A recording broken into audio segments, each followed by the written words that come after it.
All right, welcome to Q1 Week 7, Day 2, because you can.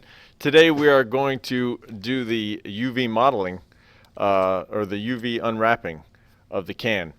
So today we've already modeled the can in the Day 1 video, so now we're going to do the UV the can process. So we're going to prepare the can for UV, which means we're going to reset the transforms. We're going to finalize any pivots and snaps we need to finalize. Then we're going to create a checker material. That checker material is going to be important because what we're going to do is we're going to use that to have a reference of what is stretched on our object. So if our checker material is rectangular or really stretched, well, we know that's going to be a problem and that geometry is stretched. So that's what we're going to do for the checker material. And then we're actually going to UV the can. So we're going to use cylindrical and planar mapping. We're going to make sure we flip all of our inverted faces, and then we're going to relax, maybe. We're going to relax, and then we're going to pack the UV into our space. And then finally, we'll render and save the UV for tomorrow, which will be our Photoshop day. So, what you need, that's for Day 3, we don't need that. What you need so far, you need your original file that you modeled yesterday. I called it can Day 1. Actually, in the last video, I called it like period 5, something.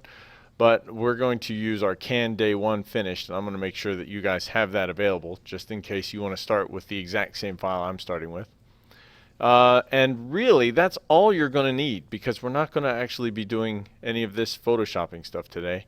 And the orthographic view will be for that as well. So we'll get that out of the way. So here's our original max start file. I'm going to go ahead and load up our can Day 1 file. Open, oops, cancel, open, don't save, go to 1516, actually let's just do this, drag that over, that'll be faster, open file, don't save. Alright, so here's our can Day 1 file. So beautiful.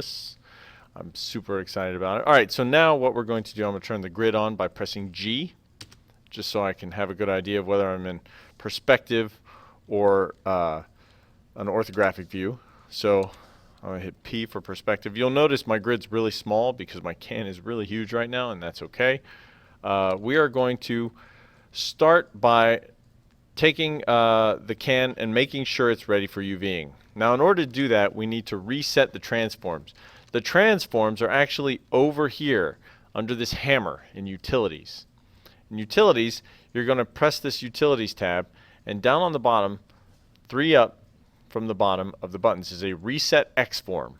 Okay, this is really important because what it does is it resets the nature of the can. So any sort of extrusions or polygon stretching that you made, for some reason, when you go into UVing, it doesn't actually remember or sort of retain that information. And what this does is it sort of says the can is set at this shape right now. So we're going to click this button, Reset Transforms, and then we're going to click this button down here, Reset Selected. So I'm going to click it, and that's it. It doesn't look like it does anything. No fireworks, no confetti, nothing. But if we go into the Modify panel, which is up here, you can see that it did add this modifier to our stack. So it did its job, which is good. So now we can right click on this and then collapse all. It's one of those things, you can hit yes. It's one of those things that doesn't look like it did anything, but if you didn't do that as we went into the UV unwrapping, there would be a lot of weird behaviors that would be really frustrating. So that's great. The next thing we need to do is create our material.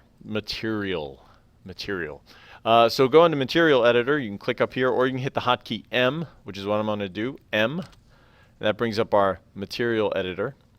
All right.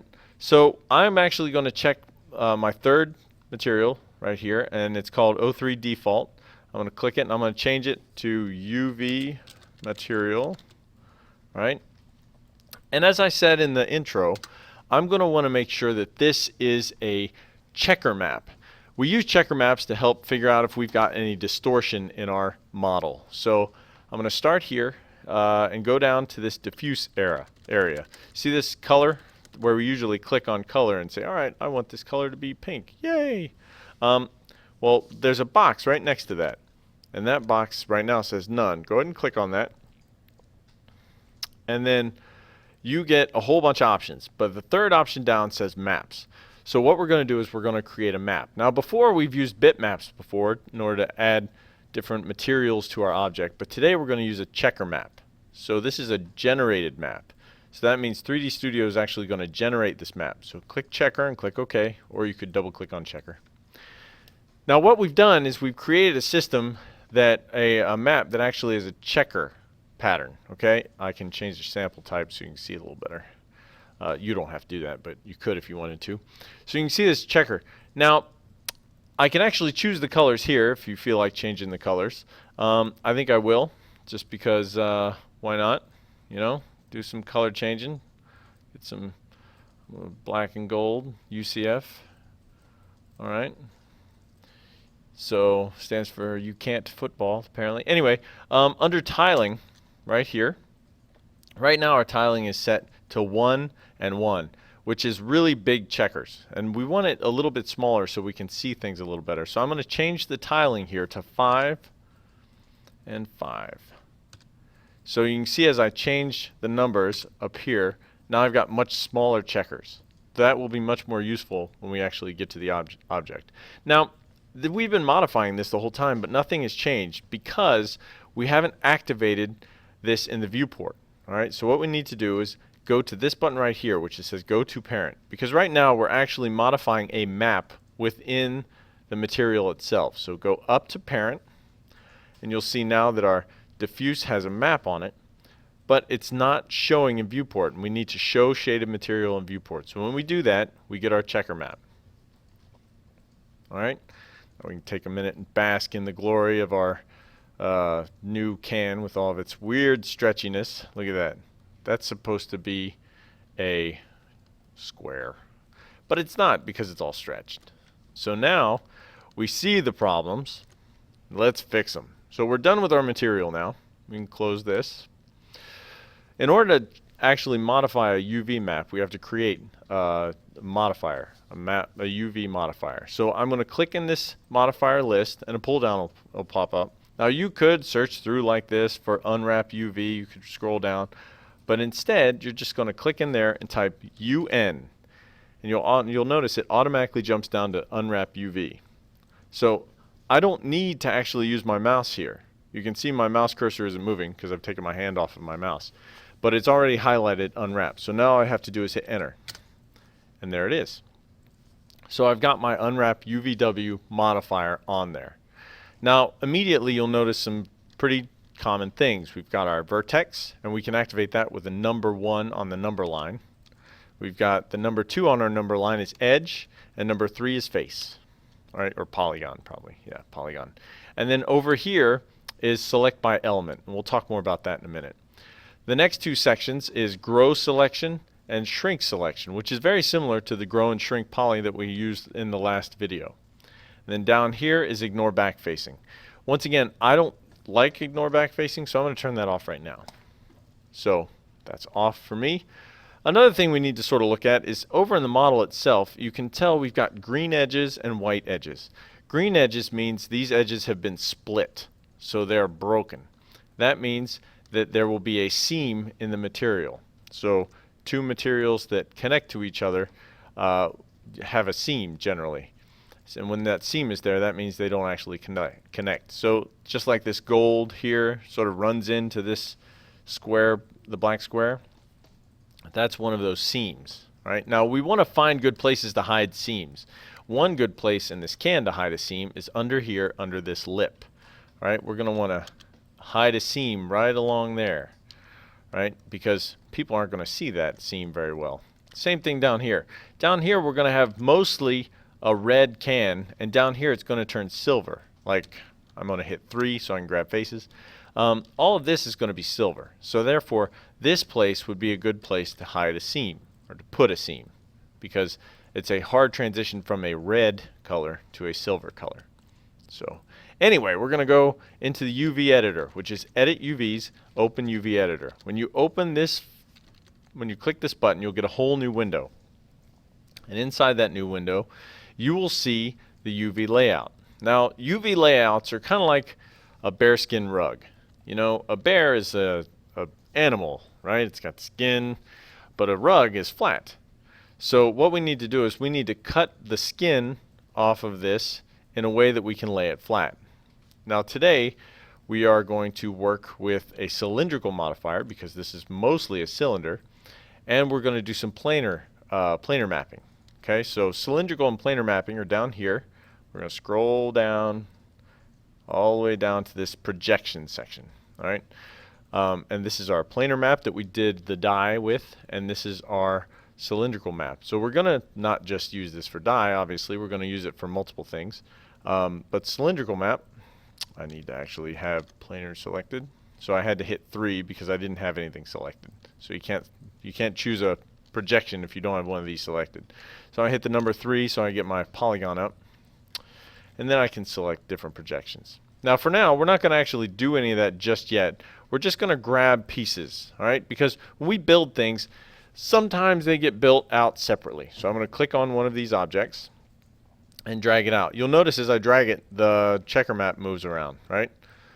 Same thing here. I'm going to grab this, and it looks like my object has been broken into 3 sections. That's pretty convenient. This is mostly because of the way we built it. We built it from a cylinder, and then we extruded the top, and we extruded the bottom. So now this is basically how this is laid out. It's already sort of what we want, but not quite. So let's start with the sides. Okay, so I'm going to click F for front, make sure I'm in this window. I'm going to zoom out a little bit.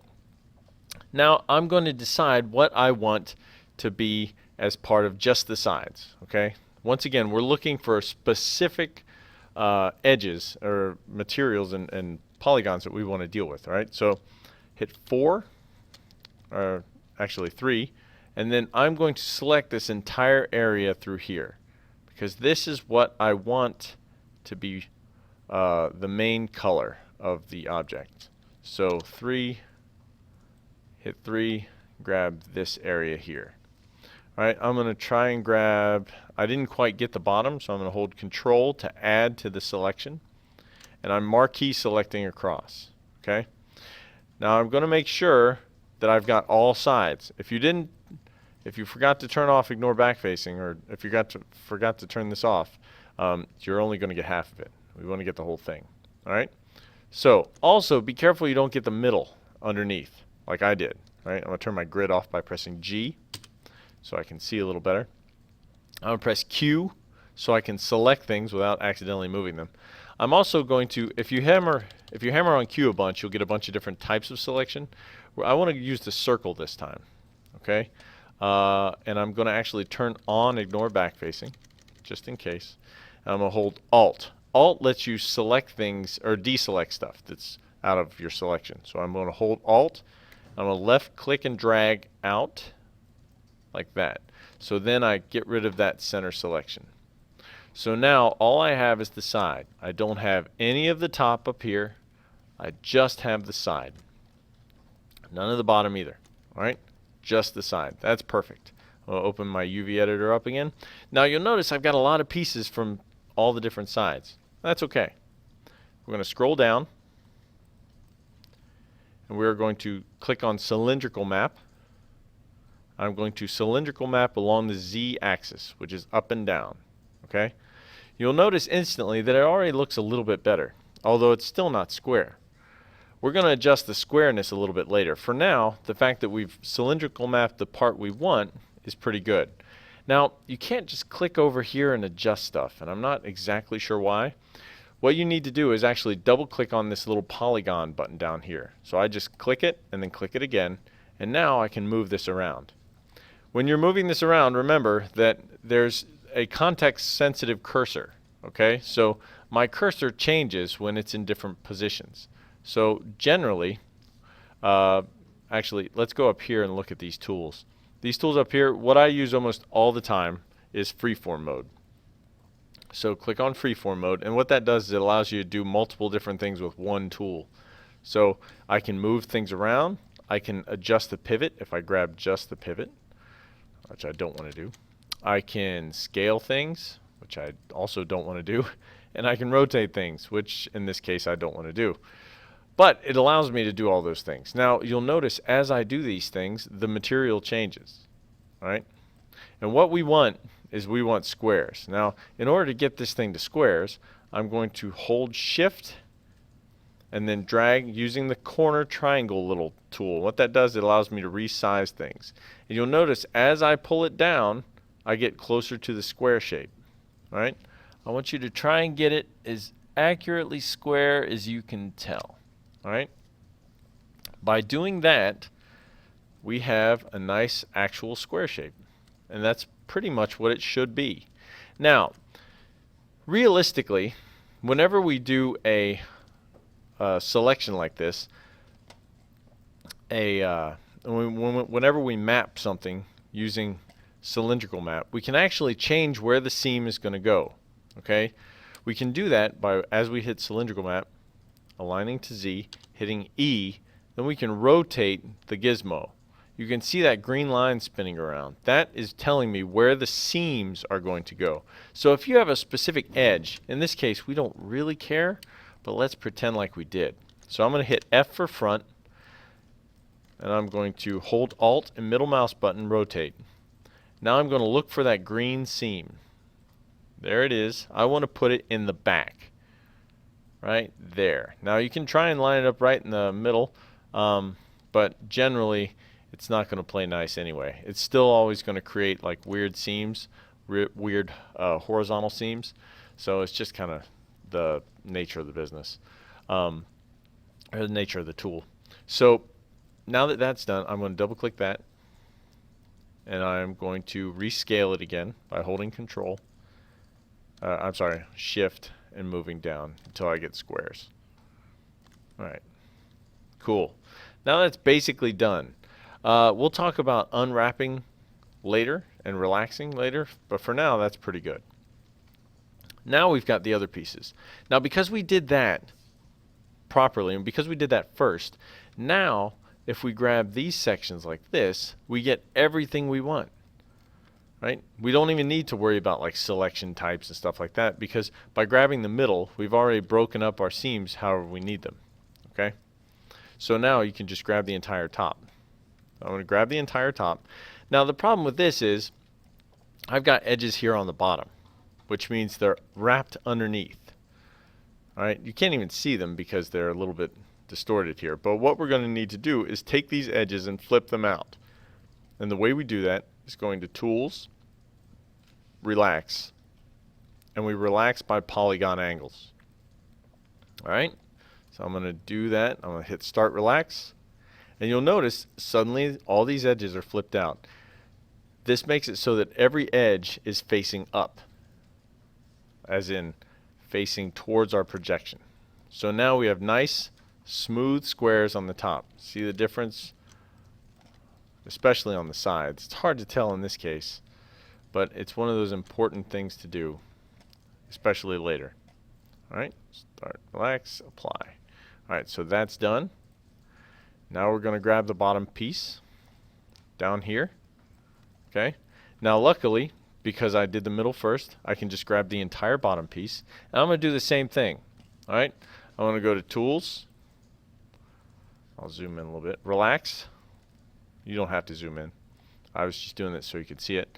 When I go Relax by polygon angles, when I click Start Relax, watch what happens.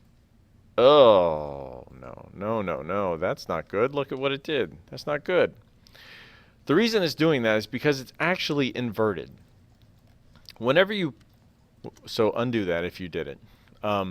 Whenever you planar map something, you're planar mapping it from a specific direction. In the case of planar mapping along Z, which is what we've done here, planar map Z, when we do that, the planar map itself is coming from the top, and it's actually hitting the inside of these faces. All right? Imagine that the rest of the can is invisible or not there, and you're just planar mapping from this. You're actually planar mapping to the inside. Now that's going to be a problem, because anytime it's inverted and you hit Relax, the computer's going to try and flip it over. Sometimes it works, but most of the time it doesn't. So what we need to do before we do any of this is we need to make sure nothing's inverted. So I go to Select Inverted Polygons to see which one are which polys are inverted. All right, so select inverted polygons. So it automatically selects the ones that are inverted. So this bottom face is inverted. Well, that's easy to fix. We just flip it. And we flip it using this tool up here. We can flip it either way. It doesn't really matter in this case. So I'm just going to flip the left side to the right side like this, or right to left. It doesn't look like it did anything, which is super annoying. But now if we go to select inverted polygons, nothing's selected.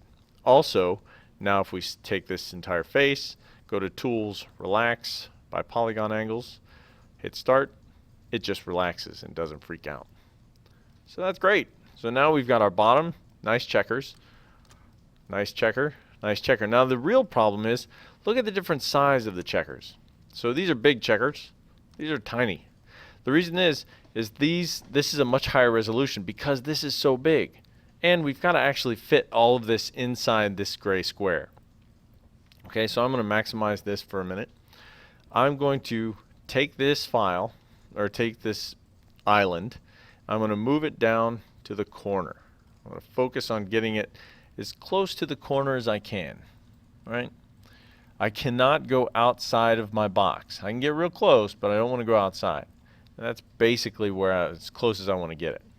Now, if I hold Control, I can resize this and keep the right shape. So if I hold Control, grab a corner, and do this, no matter where I move my mouse, see how I'm going crazy with my mouse? This thing stays its initial shape. Okay? So now I'm going to zoom in a little bit, hold Control, and make sure I'm as close to the edge as possible. What we're doing is we're trying to use as much space as we have without going over. It's kind of like Price is Right.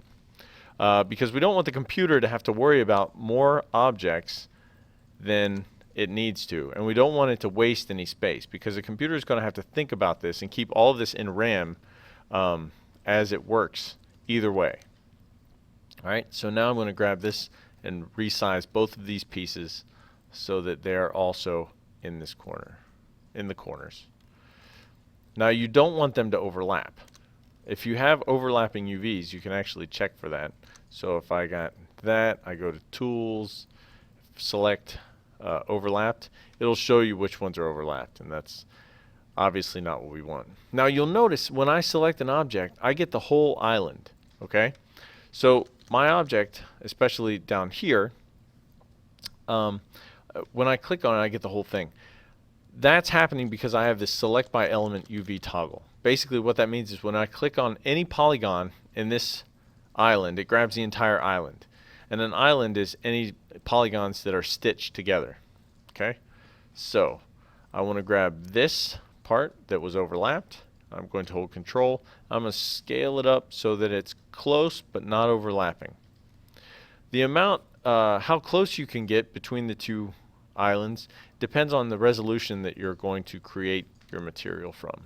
So for us, let's just keep a little bit of space just to be happy. And that should be good. So that is our UV. I'm going to hit Control A. So that's our UV that we're going to use tomorrow to create our Photoshop file with. All right, now we can look at our can and see that we've got nice squares all the way around. They're even close to the same size, which is good, because that means the texture resolution will be nearly at the same all the way through. We've got some distortion happening through here because this part of the object, oops, I'm going to hit Q to get to my marquee selection. This part is thinner than this part. So it's obviously going to be a little less space. So it's going to be a little distorted. UVing is all about the art of deciding where the distortion is going to be and what distortion you can live with. Okay, and we'll deal with this more as we go along. You will notice there's some edges here that are green that probably shouldn't be. And we can fix those real quick before we render out. Go back to your UV editor. I'm going to full screen this, and I'm going to hit 2. Now if I hit 2 and I click here, I get the whole island again because I've got that island element UV toggle button. So I'm going to toggle that off. Now I can actually zoom in and click on one of these edges. Now if you'll notice, if I grab this and pull it, you can see that I've got a broken edge here, right? So I want to make sure I stitch these edges together. So I'm going to hit 2 for edge. 2 for edge. I'm going to click this, and I'm going to stitch it together. Okay, notice I'm only selecting one. I'm not marquee selecting. If you marquee select, you're grabbing two edges, and when you stitch it, it breaks it real bad. You can sort of see how it just got weird. Okay, so we want to just select one edge at a time, stitch it together. One more edge, stitch it, one more edge, stitch it, last edge, stitch it. Now, if I grab the entire island and faces, you can see, maybe it's hard to see for where you're at, but I've got one green line surrounding the entire object. Okay, so the last thing we have to do is go to Tools, Render UVW Template. All right, we're going to leave the width and height at 1024. We always want to make sure it's binary, so 1024, 512, 256, 2048, etc. And we always want to make sure it's square. Click this Render UV Template. Notice the window popped up and then disappeared because it popped under, which is somewhat annoying. Here it is. Go to File, save your image. I'm just going to save it as can_UV. And we're going to save this as a PNG file and hit save, and it's going to ask us how detailed we want it. I usually use 24-bit and make sure the alpha channel is on. The defaults are 48-bit and the alpha channel is on, so just change it to 24. Click OK. And that's it. Now you save your work, save your files, and then I will see you in our next video. I need to make sure I do it with the other can day 2 finished. But yeah, we'll see you in the next video. Thanks for watching.